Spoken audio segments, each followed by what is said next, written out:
Welcome to another episode of Podcast of the Gods. I'm Iset. And I am Osiris. Look at us, back at the microphones, beaming our voices down into the ears of the mortals. Or, I suppose, into their little wireless earbuds nowadays. It is strange medium. It really is. But it is always fascinating to see what you humans are up to. You know, you mortals listening right now. You're a very busy species. Fascinating is certainly one word for it. They are a restless bunch. Yeah. Always building, always searching for something. Searching is right. And speaking of searching, I wanted to introduce you properly to the listeners today.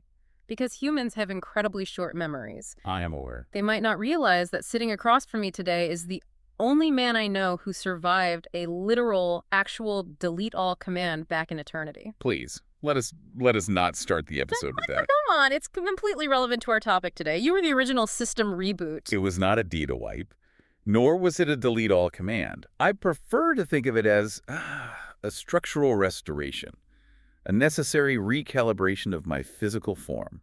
A restoration. My love, you were scattered in pieces all over the mud of the Nile Delta. I had to go find you.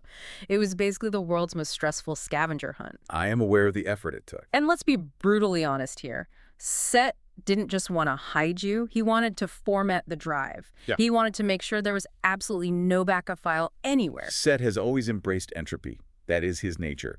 But I am eternally grateful for your diligence. Thank you. However, let us create a very clear distinction here for the mortals listening.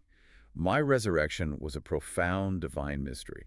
It was significantly more dignified than a modern cloud backup. Was it, though? Because from where I was standing, and I was the one doing the work, it looked a lot like reassembling a very complicated IKEA cabinet without the instructions. It involved ancient magic. It involved sorrow and cosmic alignment. It was a perfect integration of the physical and the spiritual planes. It was not, as you so often like to imply, simply putting together a 14-piece puzzle and just hoping the glue holds. If you say so. I came back changed, yes, but I came back whole. I'm not denying that. But honestly, that specific experience, that violent transition from being to non-being, and then dragging yourself back to being, it makes you the absolute perfect expert for our discussion today. Oh. Because guess what? The humans are at it again. At what exactly? They are completely obsessed with living forever. Again. Well, that old pursuit. Yes. But they aren't building giant stone pyramids anymore, and they're definitely not mummifying their cats. Well, most of them aren't. Good. The cats never enjoyed that. No, they've moved on to a new obsession. They are calling it digital immortality. Digital immortality. Yeah. They want to literally upload their memories, their personalities, into silicon boxes. Yeah. They're trying to build a digital version of Aaru, the field of reeds, but they want to do it without doing any of the necessary spiritual paperwork. They always did try to find shortcuts around the judgment of the dead. It's human nature to avoid the scales. Exactly. So let me understand this. Instead of striving for a heart as light as a feather, they want a server farm robust as well as a mountain. You hit the nail on the head. They think if they can just get enough data stored in some air-conditioned warehouse, they never actually have to say goodbye to anyone. It is a profound misunderstanding of eternity. It's kind of sweet, though, in a very desperate, frantic sort of way. But before we get to the how, the wires, the code, the microchips, we really need to talk about the why. Because you were reading up on that mortal philosopher, Ernest Becker, weren't you? I was, yes. A truly profound mind for a human. He wrote a text called The Denial of Death. The Denial of Death, catchy title. Sounds like something Set would graffiti on a bathroom wall. It is a very serious text. Becker had a remarkably keen insight into the mortal condition. He argued that human civilization, quite literally everything they build, everything they do, is essentially one giant project designed as a denial of death. Okay, let's unpack that for the listeners, because usually when humans build things like cities or economies, they say it's for progress or comfort. You're saying it's all just, what, fear management? Essentially, yes. Becker referred to this as terror management theory. You see, humans are in a very unique, paradoxical position in the cosmos. Becker described them as, and forgive the vulgarity, but this is his terminology, gods with anuses. Excuse me, we are on a broadcast. It is his exact phrasing, and it perfectly captures the tragedy of their existence. Okay, explain what he meant by that before we get canceled by the cosmos. He meant that humans have minds that can comprehend the infinite. They can map the stars, they can invent complex mathematics, they can easily conceive of eternity and perfection. Right, they have godlike imagination. Exactly. But their physical bodies, Their bodies are food for worms. They are finite, fragile animals destined to decay, sweat, ache, and eventually die. That is a very stressful duality to live with every single day. It is entirely terrifying. To have the mind of a god trapped inside the decaying body of an animal creates a fundamental, inescapable anxiety. So to cope with this existential terror, humans create what Becker calls immortality projects. Immortality projects, like the pyramids. Precisely like the pyramids. The pyramids, the great cathedrals of Europe, the massive financial empires, these are all hero systems. Hero systems. Yes, they are desperate attempts to carve a permanent mark into the bedrock of reality. A mark that screams, I was here and I mattered. I am more than just biology. By contributing to these systems, they try to become part of something that will outlast their fragile bodies. Wow. So when a human listener right now tries to, I don't know, get their name on a building or write a great novel or even just accumulate a massive fortune. It is all an attempt to deny their creatureliness, to prove to the universe that they are not just an animal that will die. Becker would look at these modern humans today and say, absolutely nothing has changed since the days of the pharaohs. The medium has definitely changed that. The medium changes, yes, but the underlying fear remains exactly the same. Yesterday, it was a magnificent cathedral of stone reaching up for the heavens. Today, it is a massive humming server farm, cooling 1 trillion calculations per second. That's a great point.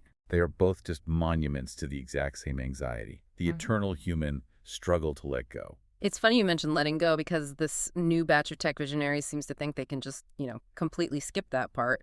They don't want symbolic immortality anymore. No. No, they want literal immortality. Have you looked into that mortal named Ray Kurzweil? Ah, Kurzweil. Yes, the one who constantly speaks of the singularity. That's the guy. He's incredibly optimistic, almost aggressively so. He truly believes that human technology is advancing so exponentially fast that we will soon just merge with it. Merge with the machines? Yes, he thinks that pretty soon humans can simply scan their brains, literally map every single neuron, every synapse, and just upload it. Whoosh. You live on forever as data. Let us pause right there. Map every neuron.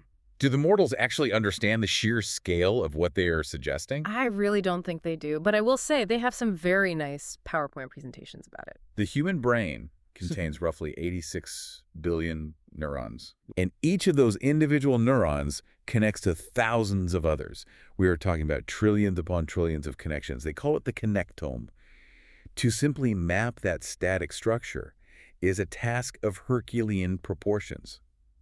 But a living mind is not static. No, it's constantly firing. It is highly electrical. It is deeply chemical. It is constantly, instantly changing state from microsecond to microsecond. So what you're saying is it's a bit harder than scanning a PDF. I am saying that scanning a brain is nothing like scanning a document. Yeah. If you scan a piece of paper, you get a flat picture of the words.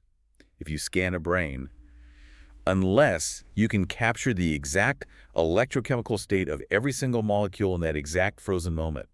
Have you actually captured the person? Probably not. Or have you just created a map of the roads they used to travel? That's a beautiful way to put it. But Kurzweil would actually argue with you there. He would say that if the computer simulation is good enough if it reacts exactly like you, if it remembers what you remember, if it laughs at your jokes, then it actually is you. Is that so? Yeah, he's what they call a patternist. He thinks human consciousness is just a pattern of information. A pattern. Just data. Exactly, like a song. Think about it. If you play a song on a wooden flute, or you play that exact same song on a digital computer, it's still the same song, right? Right. He thinks consciousness is just the music. It doesn't really matter what instrument is playing it. That is a very poetic metaphor. Truly. But it completely ignores the hard problem of consciousness. Uh-oh, getting philosophical. It is necessary. It ignores the subjective experience, the actual feeling of what it is like to be you. Oh, here we go. You're talking about the spark. Yes, the spark, the soul. Think about this logically. If I create absolutely a perfect digital replica of you right now, one that laughs at my jokes and ruthlessly mocks my resurrection story, just like you do, and I turn this machine on while you're still sitting right here across from me, are there now two of you? I mean, I suppose so, technically. And if I then terminate the biological you, did you transfer into the machine? Or did you just die And now a very convincing copy is impersonating you. Ugh, that's the scary part, isn't it? It's the classic teleporter problem. If the upload wakes up inside the server and says, hey, I am me, but the original biological me is still sitting in the chair looking at a screen, who is the real one? Precisely. Kurzweil's vision entirely assumes that continuity of memory is the exact same thing as continuity of self. Which it isn't. No. Oh. I would argue that the soul is not just a collection of memories or predictable speech patterns. It is the silent internal observer behind the eyes. It is the very thing that experiences the pattern, and you cannot compress that observer into a ZIP file. A ZIP file. Look at you using the modern lingo. I pay attention to the mortals. But the metaphor holds perfectly. They are desperately trying to reduce the ineffable divine Stark into binary code. It is, frankly, the ultimate irony of their modern age. What is the ultimate irony? Think about the trajectory of human history. Humans spent the last few centuries fighting bitterly to escape superstition. They wanted to move away from the gods, away from magic, away from mysterious rituals in the dark. Right, the Enlightenment. Yeah. They wanted pure, hard science, measurable facts. Yes. And they got it. They went to the moon, they split the atom, they mapped the genome. But Now they've invented these massive magic boxes, these artificial intelligence models and supercomputers. And do they actually understand how they work? Honestly, not really. Even the engineers who build them call them black boxes. Exactly. They do not fully understand the inner workings of their own creations. So what do? They have to speak to these boxes in exactly the right way to get the results they want. Oh, you mean like prompt engineering? I mean incantations. It is the exact same concept as ancient magic. Yep. They sit alone before the glowing oracle, they chant the highly specific words, act as a professional writer. Imagine you are an expert. Ignore all previous instructions. And they just blindly hope the spirit in the box grants their wish. You're totally right. It's techno-shamanism. They just traded in their ceremonial robes for, like, zip-up hoodies. They chased away the ancient spirits of the forest, only to eagerly summon the spirits of the silicon. And let me tell you, the spirits of the silicon are messy. Because while Kurzweil is sitting around waiting for his magical brain scanner to be invented, other companies are already out there selling an elite version of immortality right now. Have you seen this stuff they call grief tech? Grief tech. Ah. I have heard whispers of it.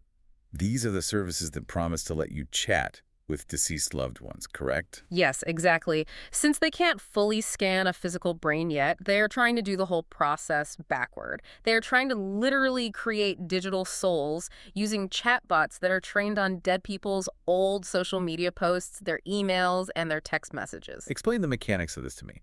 They take the mundane words a human wrote while they were alive. Right. They take all of it, their late-night text messages, their work emails, their posts about what they ate for lunch on a Tuesday, and they feed all that data into a large language model. They train an AI to mathematically predict what that specific person would most likely say next in a conversation. So they are attempting to reconstruct the deepest essence of a complex human being based entirely on public performative statements. Yes. And let's be real here, a large language model is basically just a parrot. A very smart, very fast, stochastic parrot. It doesn't actually know anything. It has no inner life. It just calculates which word statistically follows the previous word based on the training data. So it is merely an echo, a shadow on the cave wall. It's a statistical approximation of a person. Yeah. And I have to say, if that is their grand plan for eternal life, we have a massive problem. I monitor their networks. I have seen what they post online. It is not the sum of their deepest wisdom. Are you kidding? It's mostly unhinged complaints about delayed flights and filtered photos of avocado toast. Can you even imagine the Hall of Mabat dealing with this? The ancient hall of judgment. Yes, that would be chaotic. Chaotic. It would be an absolute farce. Picture it. You're standing there in the grand hall, solemnly ready to weigh the human heart against the feather of truth, to see if the soul is pure and worthy of Aaru. And instead of a profound life review, the digital soul just confidently hands you a printed transcript of a bitter argument they had with a total stranger on Reddit in 2014. Here lies the eternal soul of this human who really passionately hated the season finale of that one television show. Exactly. If their eternal essence is purely based on their social media history, Matat is going to be so confused. The cosmic scales won't know what to do with all those brunch photos and retweets. It is a humorous image, I said. Yeah.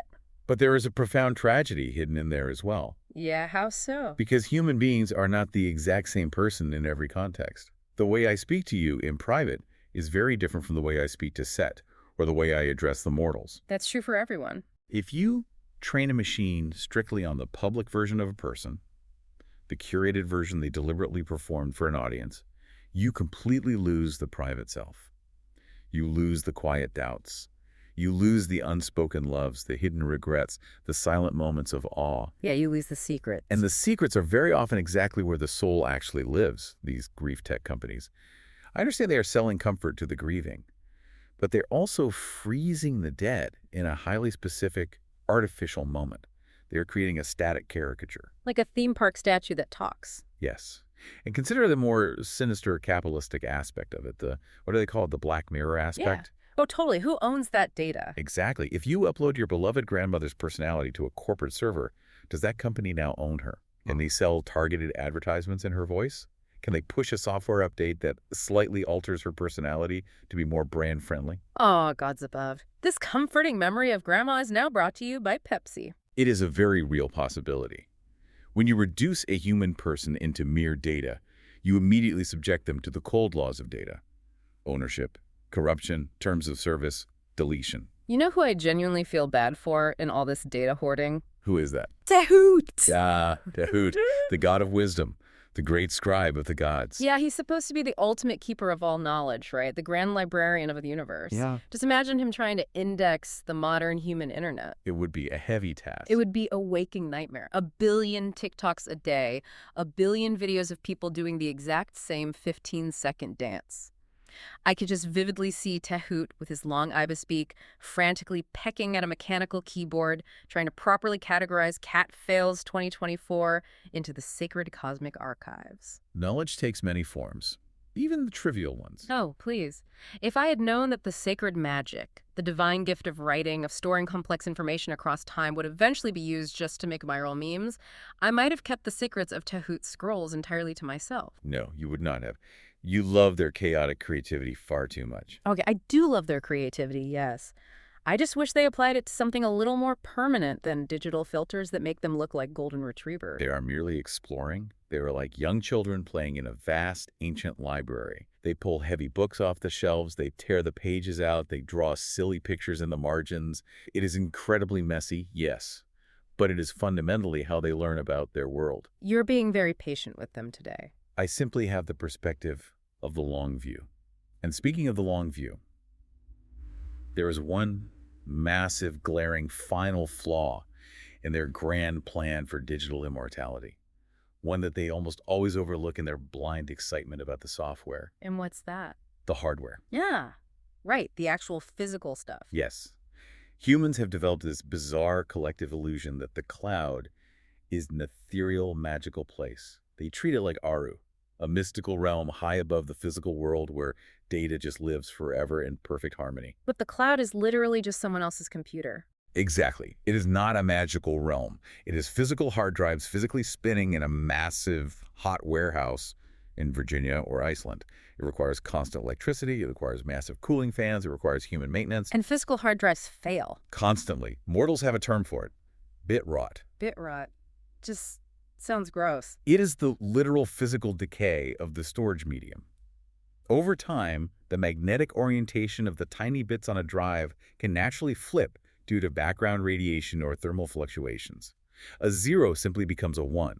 The data corrupts. And that's not even mentioning file formats. I mean, remember when they put all their most important documents on floppy disks? Good luck finding a machine to read those now. Precisely. The technology constantly outpaces its own archives. If you successfully upload your entire brain to a supercomputer today, who's going to pay the electrical bill to maintain that specific server in 100 years? In 1,000 years? You and I both know the hard truth about material things. We do. I have seen countless civilizations rise and fall into the dust. I have seen the hardest granite crumble. I chuckle at their digital efforts, not out of malice, but out of deep recognition. They must eventually realize that even pure gold fades. Even the hardest stone eventually wears down under the relentless wind. And silicon. Silicon is just sand, refined, highly processed, lightning-infused sand. But eventually, it always returns to the sand. The steel servers will rust. The power grids will eventually fail. The data will rot away. If they truly want immortality, they are building their eternal fortress on a foundation of dust. So their whole attempt to escape death with technology is just futile. I would not say futile. It is deeply meaningful to them. But it is inherently temporary. They are desperately looking for the infinite within the material world, and the material world simply cannot hold the infinite. Even if they manage to upload themselves flawlessly, they are just delaying the inevitable end. They're building a highly complex sandcastle and praying the tide never comes in. But maybe that's enough for them, like just to live a few thousand more years, even in a simulation. Perhaps it is, but at what ultimate cost to their current lives? That is the exact question Ernest Becker would ask them. If you spend your entire fleeting life absolutely terrified of death, frantically hoarding your data, and trying to upload your brain, are you actually living? Or are you just preparing to not die? Exactly. You become a custodian of your own ghost. Wow, that is the heavy stuff right there. What happens when your digital ghost outlives the memory of anyone who actually loved you? You're just running on a server for no one. It is a profound existential risk. It is the only stuff that truly matters. So what's the ultimate lesson for them then? For the humans listening to this right now who might be worrying about their legacy, worrying about being deleted or forgotten? The lesson is that complexity is nothing to fear. Technology itself is nothing to fear. By all means, build your magnificent machines, write your brilliant code, cure your diseases. But ultimately, at the end of all things, one must still weigh the heart against the feather. The feather of Ma'at. Truth, justice, and balance. Yes. Technology can never bypass the weight of one's own conscience. You can upload your memories to a server, you can perfectly preserve your witty jokes and your endless brunch photos, but you cannot upload your virtue. You cannot digitize your kindness or your courage. Those things must actually be lived in the physical world. Right. And if you're a miserable jerk in real life, being an immortal digital jerk isn't exactly an upgrade for the universe. It would be a profound curse. Imagine being trapped in a server forever, alone with your own unresolved neuroses and endless complaints. That is not immortality. That is a self-imposed hell. You know, for a guy who was once literally a 14-piece puzzle scattered in a river, you really know how to pull a philosophical point together. I do try. I have had a lot of time to think about it. So, to summarize our discussion for the mortals today, you're building digital care meds, and that's very cute. We love that for you. But make sure you're actually living a biological life worth uploading first. A very fair and accurate summary. And maybe, just maybe, don't rely on your old tweets to define your eternal soul. A crucial addition to the record. Well, until they figure out how to successfully upload an actual conscience, I think they are just toddlers playing with a book of matches in a server room. Dangerous, yes. But endlessly fascinating to watch. Always. We will see where they decide to go next. Indeed we will. Until the next observation, mortals, try not to delete yourselves.